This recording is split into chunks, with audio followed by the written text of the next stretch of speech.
الحمد لله الحمد لله رب العالمين والصلاة والسلام على الأنبياء والمرسلين. أعوذ بالله من الشيطان الرجيم. بسم الله الرحمن الرحيم. رب اشرح لي صدري ويسر لي أمري واحلل عقدة من لساني يفقهوا قولي واجعل لي وزيرا من أهلي. محترم سامعین، السلام علیکم ورحمۃ اللہ وبرکاتہ. الحمدللہ، قرآن پاک کا مطالعہ ہمارا جاری ہے. سورہ الاعراف کی آیت نمبر 10 تک ہم پڑھ چکے ہیں. آج انشاءاللہ آیت نمبر 11، 12 اور 13 پڑھیں گے. اعوذ باللہ من الشیطان الرجیم. بسم اللہ الرحمن الرحیم. وَلَقَدْ خَلَقْنَاكُمْ ثُمَّ صَوَّرْنَاكُمْ ثُمَّ قُلْنَا لِلْمَلَائِكَةِ اسْجُدُوا لِآدَمَ. اور یقیناً ہم نے تم کو پیدا کیا اور پھر تمہاری صورتیں بنائی، تمہارے نقشے بنائے، پھر ہم نے فرشتوں سے کہا کہ سجدہ کرو آدم کو. یہاں پہ اللہ تعالیٰ ہماری پیدائش کے متعلق فرما رہا ہے کہ یقین اللہ نے ہمیں پیدا کیا، ہم کو خود سے پیدا نہیں ہو گئے. اللہ نے پیدا کیا اور ہماری صورتیں بنائی، ہمارے نقشے بنائے ہوئے، شکلیں جو ہیں یہ اللہ کی بنائی ہوئی ہیں، ہمارے اس میں کوئی زور نہیں ہے. اسی وجہ سے کہا جاتا ہے کہ کسی کی شکل کو برا نہیں کہنا چاہیے، کیونکہ وہ اللہ کی بنائی ہوئی ہے. اگر ہم کسی کی شکل کو برا کہہ رہے ہیں، گویا کہ ہم اللہ کے اوپر ایک تان کر رہے ہیں، کیونکہ شکل بنائی اللہ تعالیٰ نے اس بندے کی، اپنی تو کوئی اس میں مرضی نہیں تھی، کوئی اپنے زور نہیں تھا اس کا. تو اس لیے اللہ تعالیٰ کہہ رہے کہ اللہ تعالیٰ نے تمہاری صورت ہے، تمہاری شکل بنائی، تو اس وجہ سے کسی کی شکل کو برا نہیں کہنا چاہیے. اگلا فرمایا کہ ثم قلنا للملائکۃ اسجدوا، پھر ہم نے ملائکہ سے کہا، فرشتوں سے کہا کہ اسجدوا لآدم، آدم کو سجدہ کرو. فسجدوا، تو سب نے سجدہ کیا، الا ابلیس، مگر ابلیس نے نہیں کیا. لم یکن من الساجدین، سجدہ کرنے والوں میں نہیں ہوا. اب یہاں پہ ایک غور طلب بات ہے جو کہ ہمارے یہاں بحث میں چھڑتی ہے کہ یہاں پہ اللہ تعالیٰ حکم کس کو دے رہا ہے سجدے کا؟ فرشتوں کا، فرشتوں کو حکم دے رہا ہے. یہاں پہ حکم ایک تخصیص کے ساتھ آ رہا ہے، بالخصوص ایک نام لے کے کہا جا رہا ہے کہ ملائکہ کو کہا، ایک جنرل آرڈر نہیں ہے، ایک خاص مخلوق کا نام لے کے اللہ تعالیٰ کہا ہے کہ ہم نے ملائکہ کو حکم دیا کہ سجدہ کرو آدم کو. فرمایا کہ فسجدوا، سب نے سجدہ کر دیا، الا ابلیس، مگر ابلیس نے نہیں کیا. لم یکن من الساجدین، سجدہ کرنے والوں میں نہیں ہوا. اگر اللہ تعالیٰ نے سوال بھی کیا کہ قال ما منعک، اللہ نے کہا کہ کس نے منع کیا تھا اللہ تجھے کہ تو سجدہ نہ کرتا، اس امر تو جب تجھے حکم دیا گیا تھا. اب یہاں اللہ تعالیٰ کہہ رہا ہے کہ اس کو، ابلیس کو حکم ہوا، اللہ تعالیٰ کہہ رہا ہے کہ تجھے حکم دیا گیا تو نے کیوں سجدہ کیا. لیکن پچھلے اللہ تعالیٰ نے کہا کہ ہم نے حکم کس کو دیا؟ سجدہ کرنے کا ملائکہ کو. اب ہمارے موجودہ عقیدے کے مطابق جو ہے، جیسے اللہ تعالیٰ نے قرآن میں بھی کہا ہے کہ شیطان جو ہے وہ تو، یہ ابلیس جو ہے وہ تو جنات میں تھا، وہ جن ہے، اور حکم ملائکہ کو ہو رہا ہے. ہمارے عقیدے کے مطابق دونوں مخلوق الگ الگ ہیں، کہ ملائکہ الگ ہیں اور جنات الگ ہیں. دو مخلوقات جب الگ الگ ہیں تو اللہ تعالیٰ نے جو حکم دیا تو وہ فرشتے ہیں، اللہ تعالیٰ نے ایک خاص نام لے کے کہہ دیا. جب نام لے کے کہہ دیا جاتا ہے تو حکم جو ہے وہ ایک مقید ہو جاتا ہے، پھر وہ عام نہیں ہوتا. جس طرح ایک کلاس کے اندر لڑکے اور لڑکیاں اکٹھے بیٹھے ہوئے، تو ہم جو آرڈر دیں گے تمام لڑکے اٹھ کے دوسری کلاس میں آ جائیں، تو صرف جو لڑکوں کا ہم نے نام لیتے ہیں صرف لڑکے اٹھ کے آئیں گے، لڑکیاں نہیں آئیں گی. اگر ہم جنرل کہیں گے نا کہ سارے اسٹوڈنٹ آ کے دوسری کلاس میں آ جائیں، تو پھر سب کا سب کو آنا پڑے گا، پھر حکم سب پر اپلائی کرے گا. لیکن جب ہم کسی کا نام لے دیں گے نا، تمام لڑکے اٹھ کے آ جائیں، تمام لڑکیاں اٹھ کے آ جائیں، تو پھر حکم مخصوص ہو جائے گا، پھر وہی اٹھ کے آئیں گے جن کو حکم دیا جائے گا. لڑکوں کا کہا تو لڑکے ہی اٹھ کے آئیں گے، اگر لڑکیوں کا نام ہے تو پھر لڑکیاں ہی اٹھ کے آئیں گی. دونوں نہیں اٹھ کے آ سکتے. ہم دوسرے سے نہیں شکایت کر سکتے بھی تجھے حکم دیا تو کیوں نہیں آیا. تو صاف جواب ہوگا کہ آپ نے لڑکوں کو کہا کہ میں لڑکی ہوں، میں نہیں آ سکتی. یہاں پہ بھی یہی بات ہے، اللہ تعالیٰ نے نام لے کے ملائکہ کو کہا کہ قلنا للملائکۃ اسجدوا، جب ہم نے ملائکہ کو کہا کہ سجدہ کرو تو ملائکہ نے تو کر لیا. ابلیس کیوں کرتا؟ کیونکہ وہ جن ہے، ہمارے عقیدے مطابق دونوں چیزیں الگ الگ ہیں.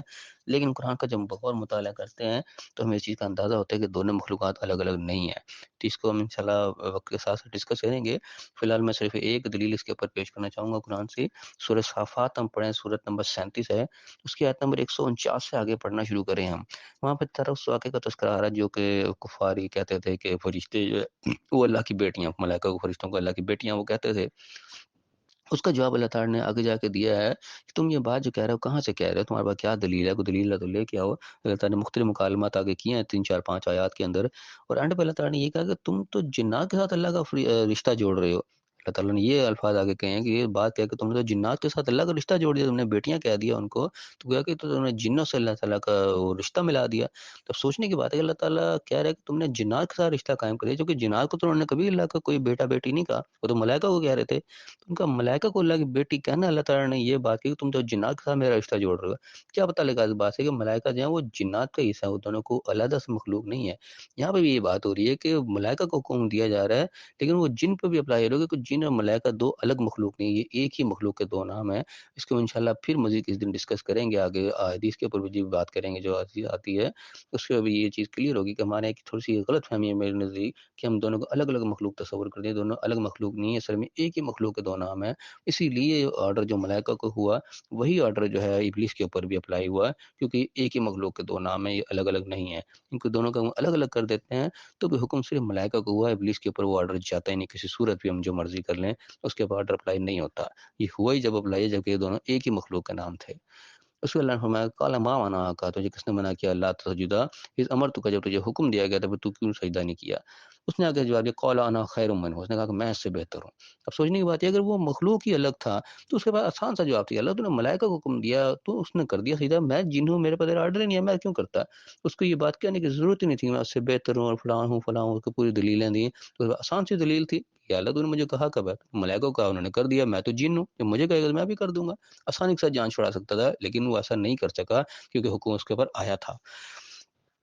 کانا انا خیر منہ، اس نے کہا کہ میں اس سے بہتر ہوں، خلقتنی من نار خلقتہ من طین، تو نے مجھے آگ سے بنایا، اس کو مٹی سے بنایا، میں بھلا کیوں سجدہ کروں؟ اب یہ بھی اس کی ایک اپنی بنائی ہوئی لاجک تھی کہ شاید آگ بہتر ہوتی ہے اور مٹی جو ہے وہ کمتر ہوتی ہے، حالانکہ پریکٹیکلی ہم کر کے دیکھیں اگر آگ کے اوپر ہم مٹی پھینکیں گے تو آگ بجھ جائے گی، جبکہ آگ مٹی کا کچھ بھی نہیں کر سکتی، آگ مٹی کو نہیں جلاتی، مٹی کے اوپر آگ پھینک دے تو آگ بجھ جاتی ہے۔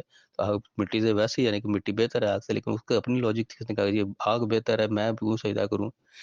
تو میں قال فاہبط منہا، اس کو کہا کہ تم نکل جا یہاں سے، تو یہاں رہنے کے لائق نہیں ہے، تر جا یہاں سے۔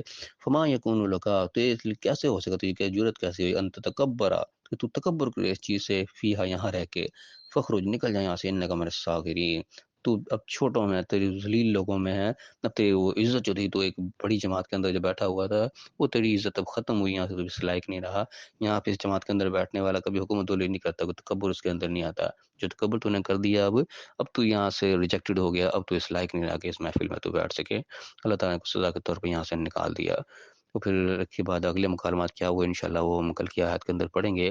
فی الحال اللہ تعالیٰ میں سمجھنے کی توفیق عطا فرمائے کہ اللہ تعالیٰ کے حکم سے انحراف جو ہے وہ کسی قیمت پر قابل قبول نہیں ہوتا، اللہ تعالیٰ کا جو بھی حکم ہے ہم نے حکم کرنی وہ دیکھنی ہے کہ کیا بات کہی جا رہی ہے، ہم نے یہ دیکھنا ہے کہ بات کہنے والی ذات کون سی ہے، جب اللہ کا حکم ہے تو پھر وہ جس قسم کا بھی ہے ہمیں اس کو ہر صورت میں اوبے کرنا ہوتا ہے۔ یہی انبیاء کا بھی وتیرہ رہا کہ اگر ابراہیم السلام کو حکم ہو گیا کہ اپنے بیٹے کو ذبح کرتے ہوئے ذبح کرنے کھڑے ہو گئے، انہوں نے کوئی لاجک نہیں مانگے کہ یا اللہ اس کا کیا مقصود ہوا، یہ کیوں اتنا، ایک ہی میرا بیٹا میں کس لیے کروں، کوئی ہی لجوتا کسی نے کی، جو حکم ہوا کرنے چل پڑے عمل۔ اس طرح فرشتوں کو حکم ہوا انہوں نے سجدہ کر دیا، انہوں نے نہیں پوچھا کہ یا اللہ یہ تو کیا کر رہا، ہم نوری مخلوق ہیں، یہ مٹے بنے ہم کیوں کریں، نہیں انہوں نے کر دیا۔ شیطان جب اگڑا آ کے سے تو اس کو وہاں سے نکال دیا گیا کیونکہ حکم اللہ کا تھا، اس نے اللہ کے حکم کو اگنور کیا۔ تو ہم نے بھی اپنی زندگی میں یہ چیز سمجھ کے رکھنی ہے کہ جس موقع پہ اللہ کا حکم ہمارے سامنے ہے اس کو ہم نے اگنور نہیں کرنا، اللہ کا حکم اگر اگنور کیا تو پھر وہی ہمارا بھی انجام ہوگا جو کہ ابلیس کا ہوا۔ اللہ تعالیٰ میں صحیح سمجھنے صحیح عمل کرنے کی توفیق عطا فرمائے اور دنیا اور آخرت دونوں کو کامیاب فرمائے، آمین۔ وآخر دعوانا ان الحمد للہ رب العالمین۔